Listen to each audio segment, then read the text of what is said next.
हाँ चलो, अच्छा। So I already told explain you about malaria. Malaria is cause due to, malaria किसके वजह से होता है? Malaria is cause due to certain protozoa. I already told you about the name of the protozoa, Plasmodium vivax. आप लोगों को ज्यादा याद नाम रखने की जरूरत नहीं है, प्लाज्मोडियम वाइवेक्स का ही नाम याद रखिए, प्लाज्मोडियम वाइवेक्स। ये एक प्रोटोजोआ है जिसकी वजह से मलेरिया होता है। और ये प्रोटोजोआ को कौन फैला रहा है? This protozoa is spreaded with the help of mosquito.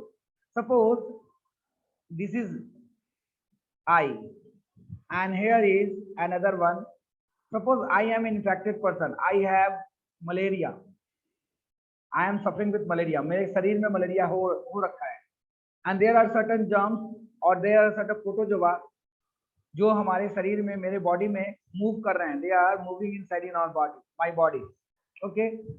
Somewhere some mosquito is coming, कुछ मॉस्किटो बाहर से आए और उन्होंने क्या किया, they बाइट मी, उन्होंने मुझे काटा, and take the blood from me, उन्होंने अपने बॉडी में, मस्किटो ने अपने बॉडी में मेरा ब्लड ले लिया, ठीक है, और ब्लड ले करके अपने बॉडी में उस प्रोटोजोआ को रखा, and now this mosquito goes to the another boy और गर्ल। अब ये मॉस्किटो किसके पास जा रहा है? दूसरे बच्चे के पास जा रहा है, दूसरे लड़की आदमी के पास जा रहा है। वहां जाके क्या कर रहा है?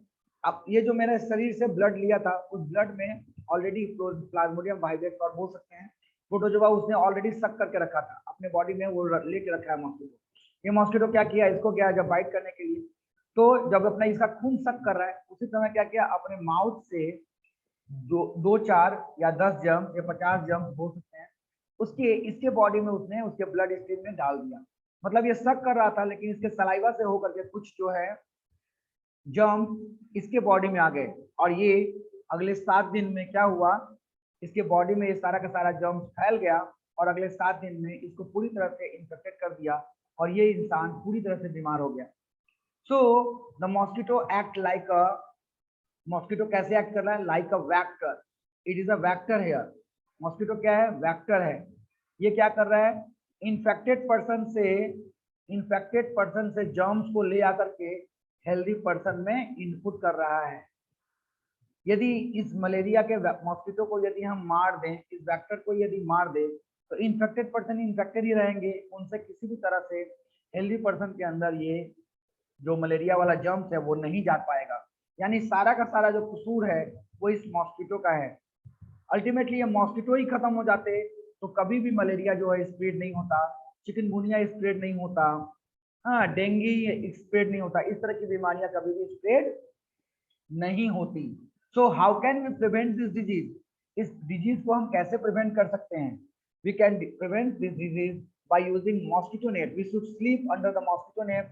मॉस्किटो नेट के अंदर हम लोगों को सोना चाहिए, inside the mosquito net. We should use mosquito repellent. Mosquito को भगाने के लिए कुछ केमिकल्स वगैरह लगाया जाता है शरीर में, 2-4 बूंद लगा ले तो मॉस्किटो आपके शरीर के पास नहीं आएगा। Even you can utilize spray insecticide, मतलब इंसेक्टिसाइड्स यूटिलाइज कर सकते हो स्प्रे के तौर पे, जिसका अभी आता है ना, गुड नाइट वगैरह का आता है। हाँ, उससे क्या होता है, मॉस्किटो मर जाते हैं, आप लोगों को पता है, मार्केट में मिलता है। किसी भी तरह से आपको किसको कंट्रोल करना है? You need to control mosquito. Obviously malaria के खिलाफ हमारे पास बहुत सारे मेडिसिन हैं, बट डिले यदि हो गया तो लोगों को बचाना मुश्किल हो जाता है। आज के डेट में हमारे पास डेंगू का कोई इलाज नहीं है, we have no any medicine for the dengue. और ये डेंगू भी किसके थ्रू फैलाया जा रहा है? मॉस्किटो के थ्रू फैलाया जा रहा है। So if we control the mosquito, यदि मैं मॉस्किटो को ही कंट्रोल कर दूं, ये कहाँ ब्रीड करते हैं? ये ब्रीड करते हैं उन जगहों पे जहाँ पे पानी रहता है। तो अपने घर के आसपास हम पानी ही नहीं जमने दें, टायर में पानी जमता है, टायर के अंदर पानी ना जमने दें। हमारा जो कूलर वगैरह है, उस कूलर के अंदर जो पानी जमा है उसको हम टाइम टू टाइम साफ करते रहें। अपने घर में इंसेक्टिसाइड्स वगैरह यूटिलाइज करें, मॉस्किटो नेट यूटिलाइज करें, है ना, ओडोमॉस वगैरह यूटिलाइज करें, तो अपने आप को हम प्रोटेक्ट कर सकते हैं। So hope you understand this things. Just so your raise your hand.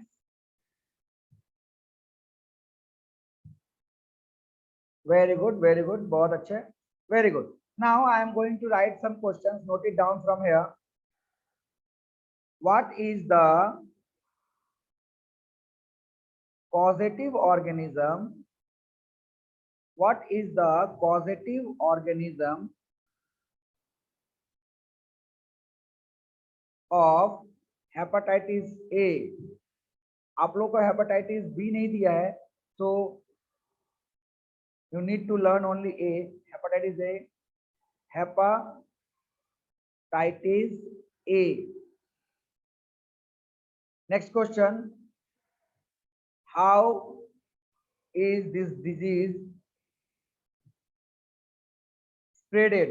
ये कैसे फैलाया जा रहा है? Obviously गंदे पानी से, contaminated water and food. How can we prevent ourselves? How can we prevent ourselves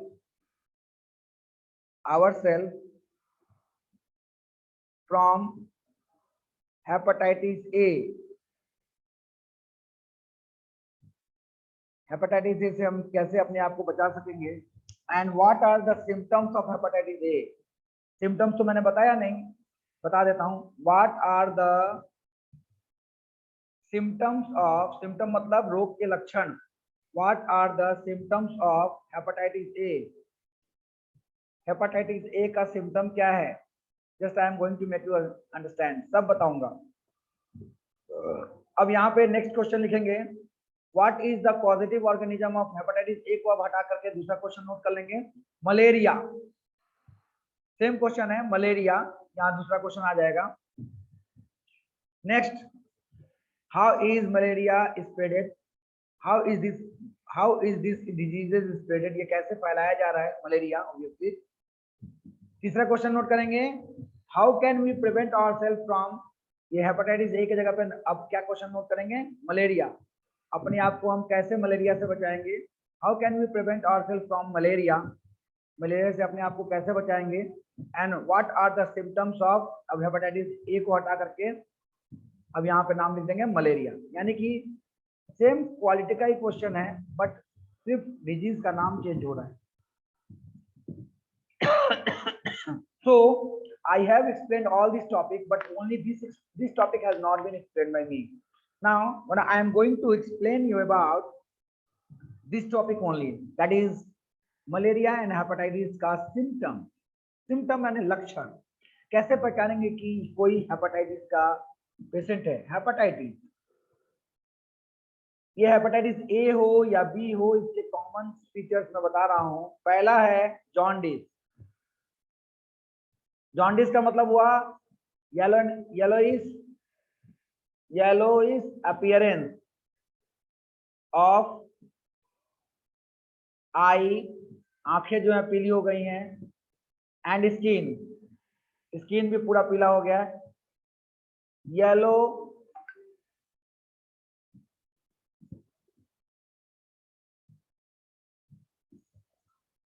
ये लिखा है क्वेश्चन नंबर 3, रिपीट करिए. अच्छा भाई, अभी जो क्वेश्चन लिखाना बेटा ये लिख लो, वो मैं आप लोगों को यूट्यूब में डाल दूंगा, तो वहां से आपको मिल जाएगा. ठीक है, मैं सारा का सारा रिकॉर्ड कर रहा हूँ, so it does not have any problem. ठीक है, आप लोगों को इससे रिलेटेड कोई प्रॉब्लम नहीं होगा. समझ में आ गया ना?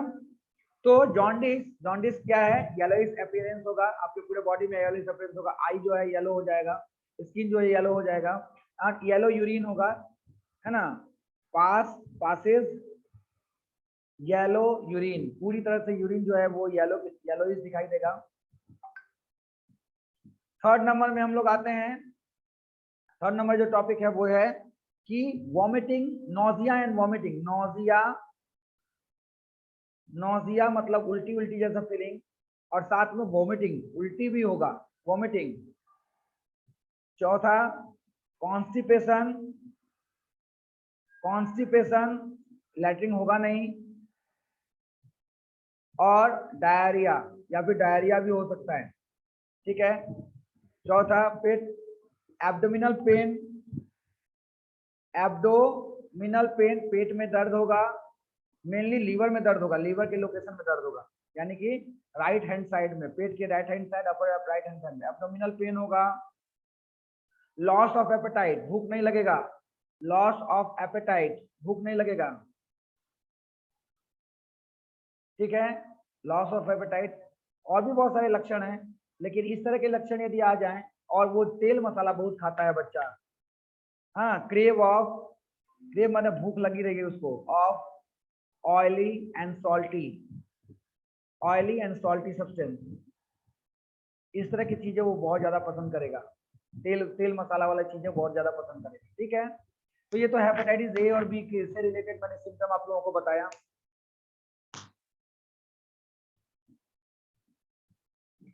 ठीक है, चलो आगे बढ़ते हैं। Very good. अब हम डिस्कस करेंगे मलेरिया वाला केस में। Malaria, symptoms of malaria, symptoms of malaria. मैंने कहा था आप लोगों को मैं डॉक्टर बना दूंगा। देखो आज आप लोग खुद ही पहचान सकते हो कि किस तरह की पेशेंट आपके सामने हैं। मलेरिया का इवन अपने आप को भी प्रिवेंट कर सकते हो, है ना, अपने आप को भी बचा सकते हो ऐसे। मलेरिया का पहला सिम्टम है हाई फीवर,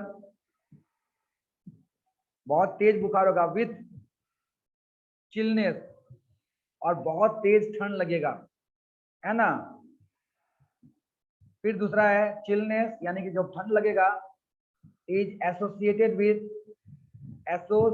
विथ, जब ठंड लगेगा, स्वेटिंग, बहुत पसीना निकलेगा, स्वेटिंग, ठीक है, पसीना बहुत निकलेगा। साथ में वॉमिटिंग, नोजिया, वॉमिटिंग भी हो सकता है, इवन नोजिया भी, वॉमिटिंग टेंडेंसी। नोजिया का मतलब होता है वॉमिटिंग टेंडेंसी, नोजिया भी हो सकता है और वॉमिटिंग टेंडेंसी भी हो सकती है। ठीक है, इसके अलावा और क्या होगा? Fever comes at the interval of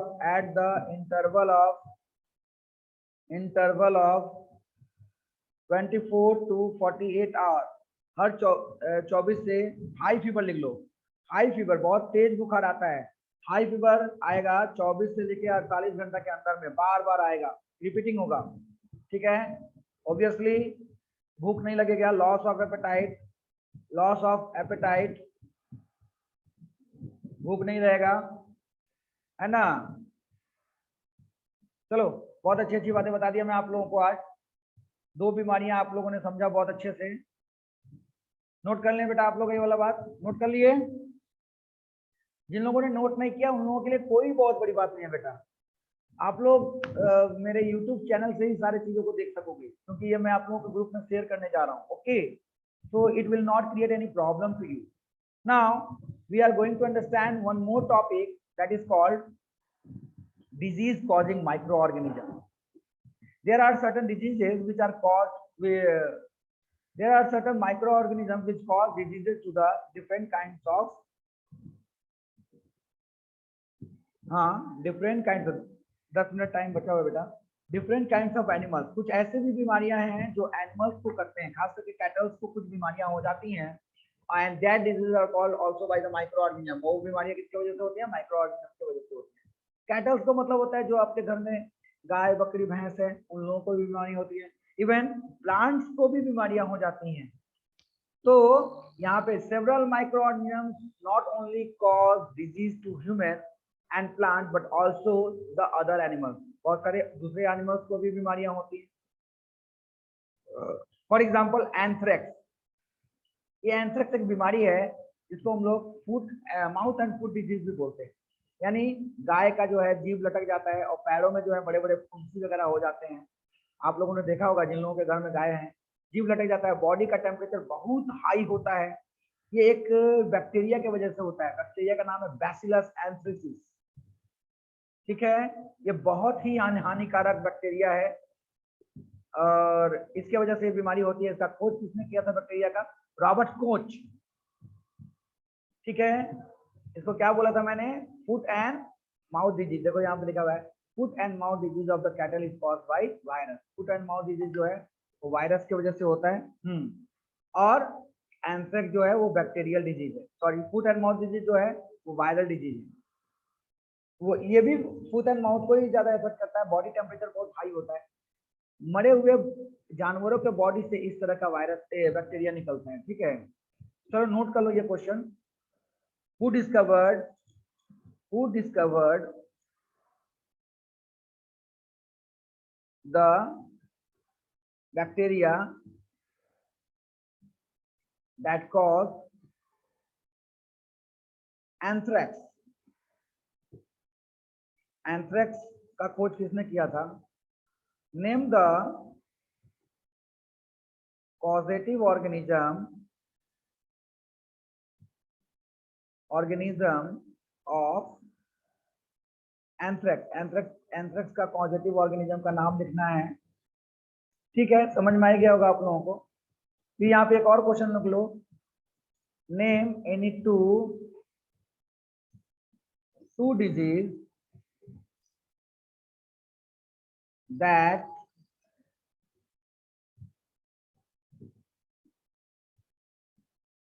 affects the cattle. दो डिजीज जो कैटल को अफेक्ट करते हैं, मैंने यहाँ नाम बता ही दिया. पहला एंथ्रेक्स और दूसरा फुट एंड माउथ डिजीज. ठीक है, so here you got the answer of 3 questions. Now we are going apart. So there are some diseases which are also caused to the plant. कुछ ऐसी भी बीमारियां होती हैं जो प्लांट्स को होती हैं. 6 मिनट और है, इसको कंप्लीट कर देता हूं मैं. आपको नीचे सारा चार्ट मिलेगा प्लांट से रिलेटेड बीमारियों का. Several microorganisms cause disease to the plant like wheat, rice, potato, sugarcane, orange, apple. ये सारी प्लांट्स को माइक्रोऑर्गेनिज्म की वजह से बहुत सारी बीमारियां होती हैं. कौन कौन सी बीमारियां होती हैं? नेक्स्ट वाले पेज में लिखा है. चलो नेक्स्ट वाला पेज स्टडी करते हैं. Now see here, citrus canker. एक तरह की बीमारियां हैं जो मेनली पत्तों को सड़ा देती हैं. पत्तों के अंदर में ऐसे ऐसे ऐसे ऐसे स्पॉट आ जाता है, ब्राउन ब्राउन सूखा हुआ स्पॉट, यानी कि पत्ता ग्रीन है और जहां तहां से सूख सूख के ब्राउन हो के फट गया है. होप कि आप लोग देखे होंगे. ये एक बैक्टीरियल डिजीज है और मेनली जो है नींबू जैसे प्लांटों को होता है. नींबू वाला जो ऑरेंज वगैरह जो प्लांट है, ये इसके वजह से है. बैक्टीरियल डिजीज है और ये हवा के माध्यम से फैलता है. समझ में आ गया होगा. इसी तरह से वीट मान लो ये वीट है, वीट का प्लांट है. तो वीट के प्लांट में ऊपर की तरफ क्या लग जाता है? राही लग जाता है. इसको हम लोग बोलते हैं राही, लेकिन इस एक्चुअल में नाम है इसका रस्ट ऑफ वीट. घर में आप लोग अपने मम्मी पापा से पूछोगे कि कौन सी बीमारी होती है जो पूरे फंगस लग जाता है वीट के ऊपर वाले प्लांट पार्ट में, तो वो बोलेंगे राही लगता है. राही एक्चुअली राही इसको कॉमन भाषा में बोलते हैं, but actually it is the name of rust of wheat. Wheat को ये बीमारी होती है और ये बीमारी किसकी वजह से होती है? फंगस की वजह से होती है. और ये कैसे ट्रांसमिट होता है? या तो इन्फेक्टेड सीड की वजह से ट्रांसमिट होता है, इन्फेक्टेड सीड की वजह से, या फिर हवा के माध्यम से ये वायरस फंगस जो है वो ट्रांसमिट होता है. इसके अलावा पत्ते आप देखे होंगे भिंडी का. ये भिंडी का पत्ता है. भिंडी के पत्ते में आप देखे होंगे कि किनारा किनारा जो है पूरा का पूरा पीला पड़ गया है. ऐसे पूरा का पूरा पीला पड़ जाता है किनारा किनारा ऐसे. ये भी एक तरह का वायरल डिजीज है. ये भिंडी के पत्तों में होता है. इवन कई बार पत्ते के जो ये वेन्स होते हैं वो भी पीले पड़ जाते हैं. इसको बोलते हैं येलो वेन मोजाइक ऑफ भिंडी और ओकरा. वायरल डिजीज है जो इंसेक्ट की वजह से, जैसे मॉस्किटो है ना, वेक्टर की तरह काम करता है, वैसे ही ये इंसेक्ट जो है वेक्टर की तरह काम करते हैं. कहीं से ये वायरस लेके इसे दूसरे भिंडी के प्लांट में डाल देते हैं. इस तरह से ये बीमारी जो है फैलता है. तो यहाँ एक क्वेश्चन नोट करेंगे. टाइम हमारे पास 3 मिनट बच गया है, फटाफट क्वेश्चन नोट करा देते हैं. First question, name any 3 disease that caused by microorganism in plant. organism in plant में होता है ये बीमारियां. इसके बारे में बताना है. कोई भी 3 बीमारी. what is the causative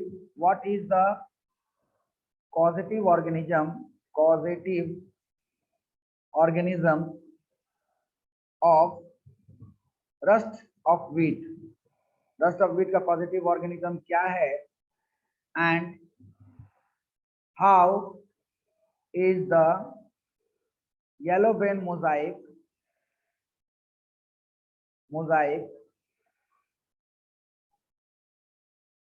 spread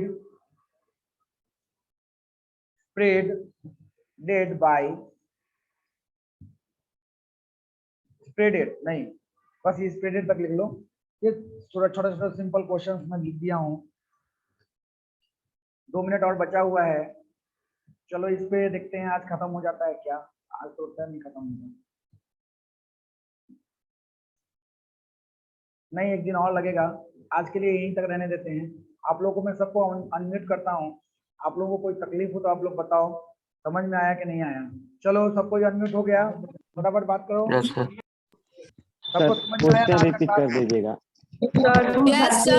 अरे मैं ये यूट्यूब में डालूंगा, इसमें कोई दिक्कत नहीं है बेटा, तुम वहां से देख लेना ना। समझ में आया? बच्चा कोई क्वेश्चन लिखा है यहाँ पे, शायद न्यूज़ नाम है इसका, why high fever come in interval 24 to 48 hours. इसके बारे में बता देता हूँ कि जब मलेरिया होता है तो जितने भी जर्म्स होते हैं, तो मलेरिया के जो जर्म्स हैं वो लिवर में जो आरबीसी हैं उसको अटैक करते हैं। लिवर में जाकर अटैक करते हैं, आरबीसी को अटैक करते हैं। आरबीसी यानी कि रेड ब्लड सेल्स को बोलते हैं। और रेड ब्लड सेल्स इतना तेजी से टूटता है कि शरीर में टेम्परेचर डिस्टर्ब हो जाता है और बॉडी टेम्परेचर आता है।